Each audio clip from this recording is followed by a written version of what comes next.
Hey everybody out there in Think Tank land, Brian here, one half of the Think Tank guys, and on this week's episode of our 52 Ways to Put Your Policy to Work project, 52 Ways Project, hashtag 52 Ways Project on Facebook and LinkedIn. Man, we're moving along. This is number 40, I think we're at, and today we're going to be talking about such a fun topic, the fun topic of taxes, and more importantly, a strategy around taxes to effectively help you and your family keep more money in your pocket and make sure that any type of legacy we leave behind is actually more accessible and not exposed to Uncle Sam like it could be if we weren't aware of these techniques. So one way that we can use our policies and utilize life insurance very strategically is with this concept called the IRA rescue technique. And really what we're trying to rescue our money from is the heavy taxation that there's potential for with our dollars inside IRAs and 401ks being fully exposed to ordinary income tax when we withdraw them. So if we take a quick peek at this concept right here, your IRA is like a big pot of gold, not just for you, but this could be the Irish Uncle Sam, right? Or Irish Uncle Seamus, I guess would be his name in Ireland, because literally he's staring at our IRA, our pot of gold, and waiting until we pull the money out so that he could get his hands on it.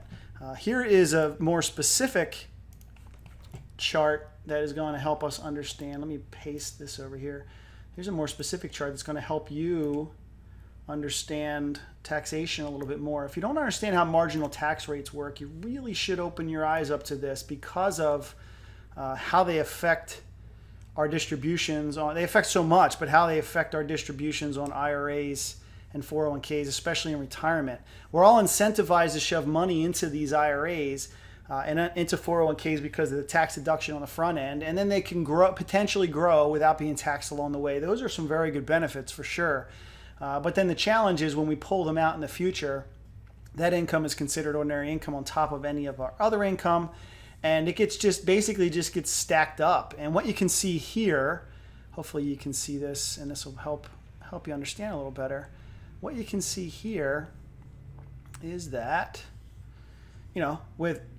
as your income goes up, so look at this chart right here.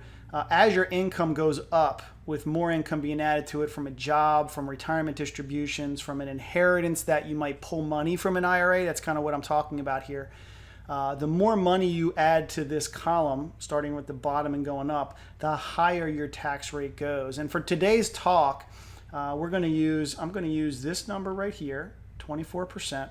Plus I'm going to add the state and local taxes. So I'm going to add 6% plus 6% to use the number 30% as our taxable, or our tax rate we're going to apply to our metrics here. Now, the one thing we can't control is we know that might be the case in this year if we were to pull out money out of an IRA, or if our kids were to inherit. Let's say our kids are earning $225,000, which would be kind of right in this neck of the woods. And then they inherit an IRA and they decide they want to pull out $50,000 to help pay off debt, or to help with whatever, to invest in a property or something. That would be ideal.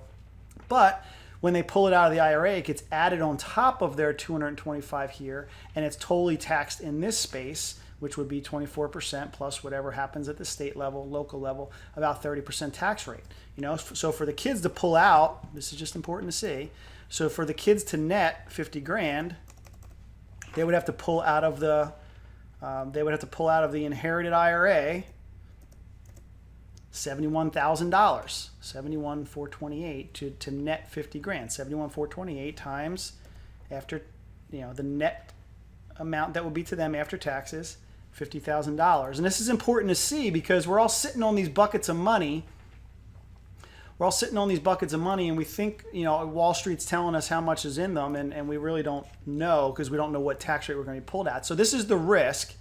The risk is that we're talking about having money that is, we don't know what the tax rate will be in the future. We don't know what the legacy value will be in the future. And it really hinders utilization because we're afraid to touch it, because the more we touch it, the more we get taxed. And what we want to do is we want to shift to control. And by taking advantage of the strategy I'm about to show you, we can actually rescue that IRA and control the tax rate, legacy value, and give our heirs full utilization of these accounts. So here's one last little slide to show this, right? So let's just pretend, I'll put some numbers to this. Let's just pretend this is our IRA. And let's just pretend that that IRA has $2 million in it. Fully taxable, right? So to us, it's not worth $2 million, but in the account, it's worth $2 million, right? And what if, we know we're going to earmark, this is definitely something that you should be talking to your advisor about, and clients of mine, we already talk about this stuff. Earmark certain dollars for certain things. And if part of that is, part of the bucket over here, this is money that you plan on using or investing. Let's just say that that's $1.5 million, right? And then money that you want to establish a legacy for your kids. Maybe you actually create a way to pull some money out and enjoy time with family and grandkids and create a legacy now while you're living. But then also you want to leave some money behind. So you have sort of $500,000, a quarter of this established for legacy. Well, over time, let's just assume that there's a nice little return on that over time. Let's just say over time, over 20 years, 15, 20 years or so in retirement, that $500,000 becomes $1 million in the IRA. Well, hopefully by now you recognize that that's not all your money. So that's pre-tax. So then after tax, just applying, the 30% rate, which it is today, we don't know what that's going to be in the future. But today, we would see that, that's $700,000 worth of value. But the problem is, the kids can't pull that out as $700,000 all at once, because if they pulled it out more than just that 50 that I was mentioning was around the 30%, they start getting hit at 37% or more in the form of taxes. So actually the faster they pull that out, the less that it's worth to them. So actually it really hinders all their access, and they can't access all at once.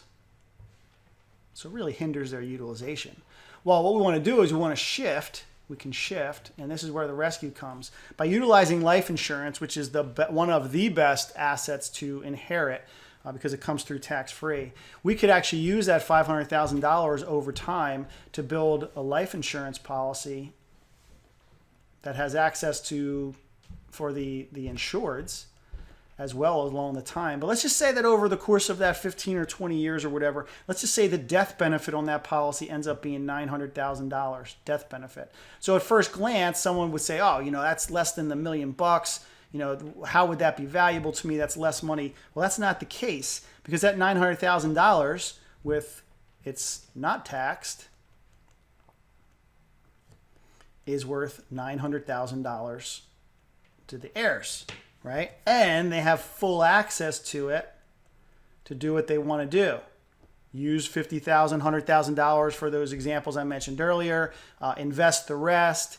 Whatever they want to do, they have control and access to that. And you can see $200,000 more than what we're assuming is the value over here on the left, because we don't even know what that tax rate is going to be in the future. So this shift is really, really powerful, and that's how the IRA rescue technique works. Use the life insurance policy for its tax preferences, start unlocking the dollars from the IRA, and really shift where they're positioned so that we can get Uncle Sam off of our back and give our kids, if this is what we're looking for, and even give us access to the money along the way, full access and control over those tax rates, because we're pulling the money out at points along the way where we know what the tax burden is and not being fully exposed to it. So with that being said, this took a little bit longer to explain this, but such an important technique, and I certainly would recommend that if you have any questions about this, ask Eric or I, and we will teach you some of the strategies about getting Uncle Sam off your back. In the meantime, stay prosperous, have a great week, and we'll see you next week on the Think Tank, guys.